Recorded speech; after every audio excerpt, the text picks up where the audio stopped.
మాయ అద్భుతమైన మరియు తెలియని వాటికి ఆకర్షితురాలిగా ఉండేది. కానీ హార్ట్వెల్ అపార్ట్మెంట్లోకి వెళ్ళిన తర్వాత ఆమెకు ఎదురైన అనుభవం ఆమెకు ఆశ్చర్యాన్ని కలిగించింది. మొదట ఈ అపార్ట్మెంట్ తక్కువ అద్దె మరియు నగరంలో మధ్యలో ఉండడం వల్ల ఆమెను ఆకర్షించింది. పాడైపోయిన పెయింట్ మరియు వంకర హాల్స్ ఆమెకు అందంగా అనిపించాయి. కానీ రాత్రులు కావడం మొదలైన తరువాత ఈ అందం భయంకరంగా మారింది. మొదటి రాత్రి గడియారం 3 గంటలు కొట్టినప్పుడు మాయా మేల్కొంది. ఆమెకు గోడల్లో ఒక చిన్న హమ్మింగ్ శబ్దం వినిపించింది.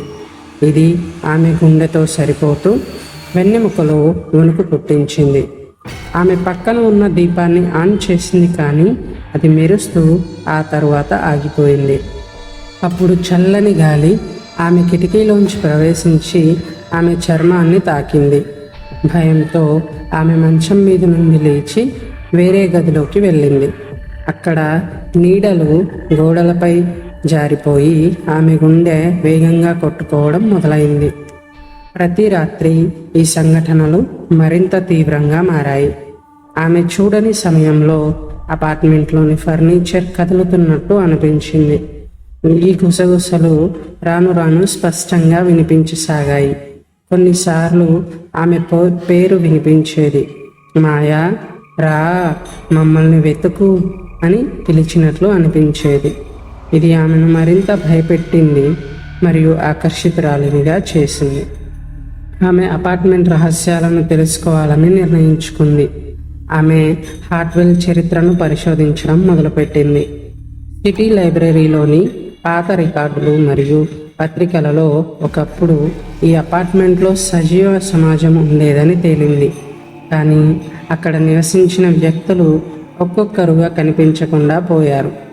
ప్రతిసారి గడియారం 3 గంటలు మ్రోగినప్పుడు దాని నివాసితులకు నష్టకరమైన సంఘటనలు జరిగేవని మాయా గుర్తించింది.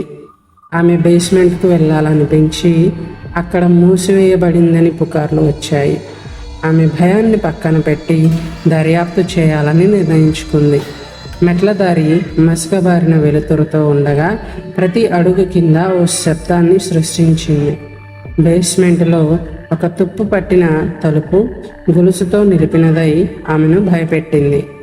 ఆమె ఆ తలుపును బలవంతంగా తెరిచింది. అక్కడ పాత ఫర్నిచర్, దుమ్ము ధూళితో ఉన్న చిత్రాలు మరియు కొన్ని అవశేషాలు కనిపించాయి. చివరలో ఒక చిన్న తలుపు కొద్దిగా తెరిచి ఉంది. ఆమె ఆ తలుపును పూర్తిగా తెరిచి మసకబారిన గదిలోకి అడుగుపెట్టింది. గదిలో ఒక పాత అద్దం ఉంది. దాని ఉపరితలం వయస్సుతో వంకరగా ఉంది. ఆమె తన ఫోన్ లైట్ను అద్దంపై వేసింది. మాకు సహాయం చేయండి అని దుమ్ములో రాసిన మెసేజ్ కనిపించింది. అకస్మాత్తుగా ఒక స్వరం మమ్మల్ని విడిపించండి అని చెప్పింది. ఆమె చుట్టూ తిరిగి చూసినా ఎవరూ కనిపించలేదు. ఆమె గది వెనక్కి వెళ్ళి ఆమె చేసిన పరిశోధనలను మళ్ళీ చూసింది. ఆమెకు అందిన వివరాలన్నిటినీ ఒక లేఖలో చేర్చింది. ఆ లేఖను అద్దం ముందుంచగా గాలితో మెరుస్తుంది. మాకు సహాయం చేయండి అని గుసగుసలు మళ్ళీ వినిపించసాగాయి మరియు ఆమె లేఖను అద్దం వైపుకు చూపించింది. అది అద్దాన్ని తాకినప్పుడు ఒక కాంతి వెలువడింది. ఆమె కళ్ళను కప్పింది. అక్కడ నివాసితుల ముఖాలు స్పష్టంగా కనిపించాయి. వారు ఒక్కొక్కరుగా వెలుగులోనికి వెళ్ళిపోయారు. మాయ భయంతో కింద పడిపోయింది. వేధింపులు ఆగిపోయాయి. గడియారం ఆగిపోయింది.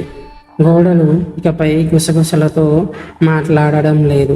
నీడలు గతానికి వెళ్ళిపోయాయి.